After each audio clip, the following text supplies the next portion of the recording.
everyone.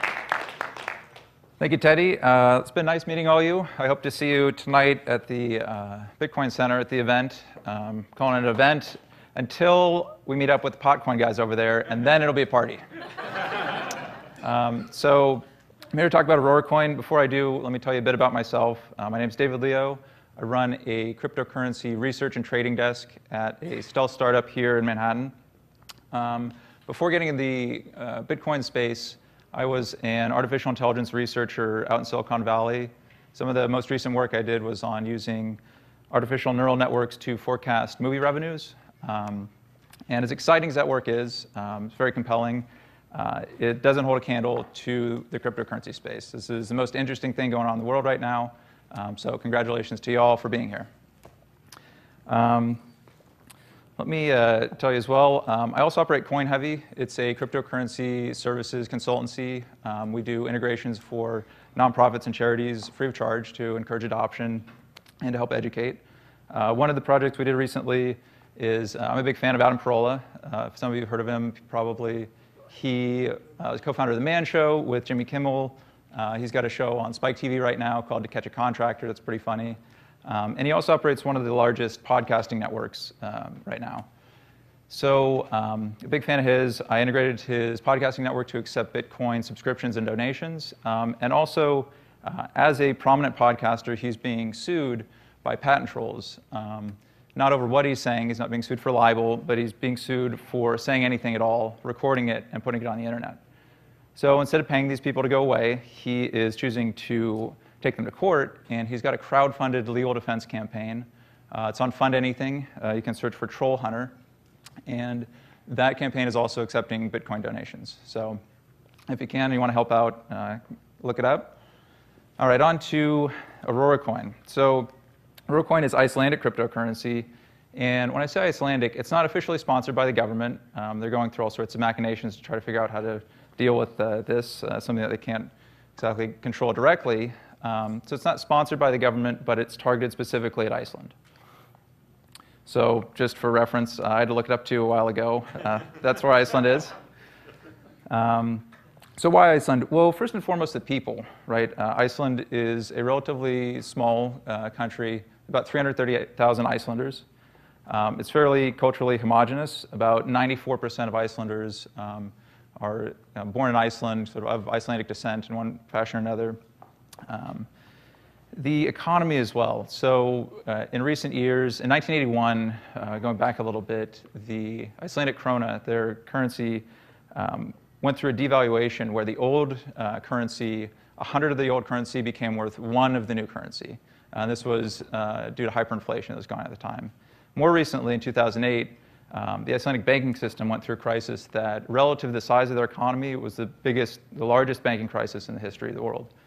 So their 3 largest private banks went into receivership. All the foreign assets of those banks were sold off, and the banks were essentially nationalized. So as you can imagine, there were some currency implications there too, where if you were an Icelander and you're holding Icelandic krona, it wasn't great for you, for your value relative to dollars or euros. Since then, there's also been significant capital controls put in place, foreign exchange controls, so it's very difficult to do business in Iceland if you're dealing in foreign currencies. And as you can tell, since it's an island, all international trade, that's going to be a bit of a barrier. So this is a relatively small group of people who are fairly similar to one another. They've had recent economic turmoil, specifically in the currency space. So they're a great target population to be interested in cryptocurrency. Geographically as well, not only is it an island, but about 200,000 Icelanders of the 330,000 that there are live within 400 square miles of Reykjavik, the capital. So they're fairly geographically concentrated as well. So what's new with AuroraCoin, right? Well, distribution, we've talked a bit about it today, and as mentioned earlier that with Bitcoin, it can be unsettling to some people how the few actors that hold so much of the currency. So you can, as you're starting a new conversation with someone about Bitcoin, cryptocurrency in general, maybe they haven't heard of it, and you sort of take them as far down the rabbit hole as you can, depending on how technically inclined and interested they are. you hit a point where they are either into it or they're not. And if they're into it, they start asking you questions like, well, how do I get involved? How do I get in? How do I buy some? So in addition to needing to spend roughly $500 to get a single one of these units, it can also be very off-putting to someone when they say, well, who owns them right now? And you have to explain that, well, there's this entity, and he, she, they, or it controls a major stake, 10 plus, 12 plus % of the currency. So that can put people off a little bit. What's new with AuroraCoin is the distribution model. So the idea is to provide some equity in the fairness sense of the word, so that everyone in Iceland can claim an equal stake of AuroraCoin. So it was 50% pre-mined by the core developer and creator, Balder.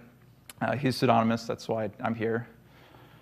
So if everyone in that community can have an equal stake, then what happens when everyone in the community comes together on equal footing to learn about cryptocurrency at the same time? So this process is called the Airdrop, and it's for every citizen in Iceland. The way it's working is over the course of 1 year, it started on March 25th, and then it'll go for 1 year. There are 3 rounds. So in the first round that's going on right now, we're just over 2 weeks in, and about 9.5% of the airdrop coins have been claimed, which means about just under 10% of the population has claimed their coins, which is pretty exciting. I mean, that's moving fairly quickly for a process that was planned to take a year. So there's 3 rounds in 4 months. It'll reset, and whatever coins are remaining that have been unclaimed will be reallocated, and everyone again will have a chance to claim an equal stake. And that'll happen another time for a total of 3 rounds. The verification process is pretty interesting, the way it's been put together. If you try to impersonate an Icelander over here, you won't get very far at all. It checks to make sure that your IP address is originating in Iceland. Now, you could get a VPN, you could go through that. You won't get very far past that. There's a national ID database that's sort of like a public social security number. So you need one of those. You either need an Icelandic cell phone number, or you need a Facebook account that matches your name according to your name in the public database that was created before the airdrop started. So it would be pretty tough to figure out a way around it. And if you can, come see me, and we'll talk about a bounty for helping us harden the process. And proof of burn. So at the end, unclaimed coins are going to be destroyed in a publicly verifiable, cryptographically provable fashion that's called proof of burn. All of them will be destroyed except for 6% of the airdrop coins. Half of those coins will be donated to a charity or multiple charities to be voted on by the community at that time. And the remaining half will be held for continued development of the project to build out software, mobile applications, all that sort of thing. So who cares, right? Well, obviously people in Iceland do. If someone came in and said, hey everyone, here's some free money, we would all care. But we should care about this too, because in the cryptocurrency space, we're talking about computer science. There's this big advancement in computer science that's making all this possible. Well, in science, you want to do experiments. And what better place than this island with this group of people who should be very interested and are very interested. We're going to see what happens when everyone in a community is getting involved. It's really exciting for us to all be here today and to have other people that we can speak with about cryptocurrency where we're not starting, just from square one, right? Where we can have a conversation with folks who know more than we do about it. And it's very exciting. It's great energy. And then at the end of the day, we all go home and we go back to every new person we meet and we want to talk to them about Bitcoin. Well, we got to take them by the hand through this whole process. But, imagine, let's do a thought experiment here for a minute. Like, imagine if when you went back home to wherever your home is, when you got there, everyone in your family not only had heard of cryptocurrency, but had some. Everyone on your block, everyone in your town, everyone in your whole country. And not only had they heard of it and had it, but they all had an equal stake, an equal starting stake. Now, wouldn't that be pretty compelling? Well, that's what's going on in Iceland right now. So AuroraCoin is sort of this first idea of a country coin, and to date it's the most successful. There are many others that are coming out all the time now. It's very interesting to see. I think it'll be great for people to test different distribution models to see which populations are getting involved and what happens. Spain, those first two, Spain coin and Peseta coin are both targeted in Spain. Greece coin, Aphrodite coin is for Cyprus. Coin, obviously, Scotland, Coin, Ireland. Silicon Valley Coin is sort of an interesting one. They're doing a mail drop where they're choosing certain mail routes in various zip codes in Silicon Valley to distribute paper wallets. So that'll be interesting to see how that works out. And then in New Zealand, Kim.com, a lot of you have probably seen the video, he's started this internet party, this political party called the Internet Party, and he's been calling for the New Zealand government to officially sponsor a cryptocurrency, not to have it be centralized, but to have them sort of sponsor it and promote it. So now that you all are on board and you want to get involved, how can you get involved? Well, AuroraCoin.com, we're hiring. We're looking for an engineer to help build out some applications. Everything's open source. It's going to continue to be open source. Compensation, cryptocurrency, we can talk about all that good stuff. We're also looking for some support people, ideally speaking Icelandic. And we've got some folks on the ground over there. We've got a few people working on helping folks who are less technically inclined claim their coins and learn about cryptocurrency and that sort of thing. But we're looking to bring on some more full-time people in a support capacity. There's also a cloud wallet platform that I think could be very interesting to most of the people here who are involved in other coins and currencies as well. So a few weeks ago, I was speaking with Vitalik Buterin. He's the founder of the Ethereum project, which is very, very interesting. And if you haven't looked it up, I'd recommend doing so. And I was talking to him about an open source cloud wallet for AuroraCoin. And he sent over a proposal that he's published for a coin agnostic, open source, blockchain explorer and cloud wallet platform. So essentially it would be coin agnostic fork of blockchain.info, right? That would be very easy for all of us here with other coins to modify and then have a robust, well-coded cloud wallet platform for any coin. So if you're interested in that, please speak with me and we'll figure out how it's going to work going forward. I think Vitalik will be leading the development efforts, but we're looking to get as many people as we can involved. And then also, there'll be some design competitions coming up we're pretty excited about. Right now, there's an infographic on AuroraCoin.com that sort of explains the nature of the coin and the airdrop process and that sort of thing. And as the process evolves and people are claiming coins, we want to sponsor some design competitions for additional infographics to see things like merchant adoption, money velocity as people are spending these coins, get some statistics to see what's actually happening. So with that, we can go to questions. And let me ask you a few questions first. Is anyone here Icelandic? Has anyone been to Iceland? OK, excellent. Recently, has anyone been the past year or two? Has anyone been since 2008? What was it like over there with people talking about the banks? Expensive, and there were a lot of complaints about banks collapsing. Expensive and a lot of complaints. That sounds about right. Yeah, it was cold too. It's cool. OK. Excellent. Well, I think it's very exciting. I'd certainly stay tuned in the weeks and months to come to see how it evolves. And thank you for your time.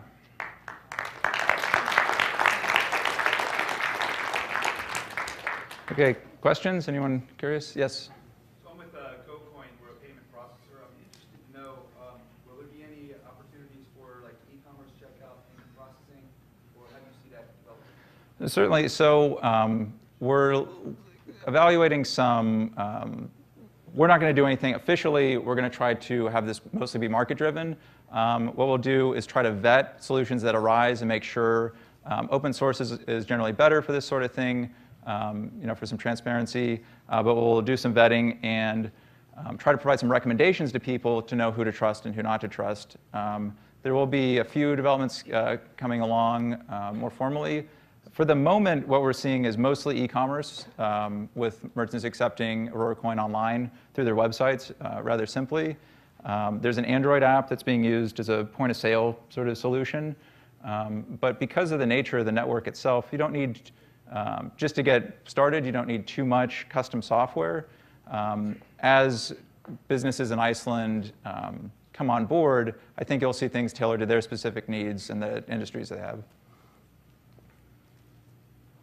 Yes? So what about the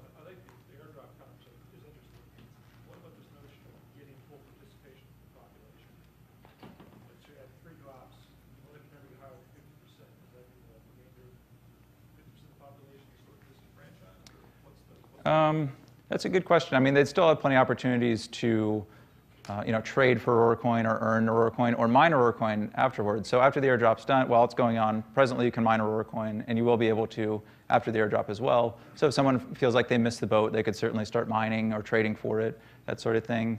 And like with Bitcoin, I found that a while ago I was recommending people, I think this is really exciting, it's the future, you should get some Bitcoin yourself just to learn more about it. And when you buy cryptocurrency with fiat currency, you feel the roller coaster of price volatility pretty closely. But if you do things like, if you do any freelance work and you start earning cryptocurrency directly, you're a little more immune from that roller coaster. So I'd probably recommend something like that to people who didn't get into the airdrop as well.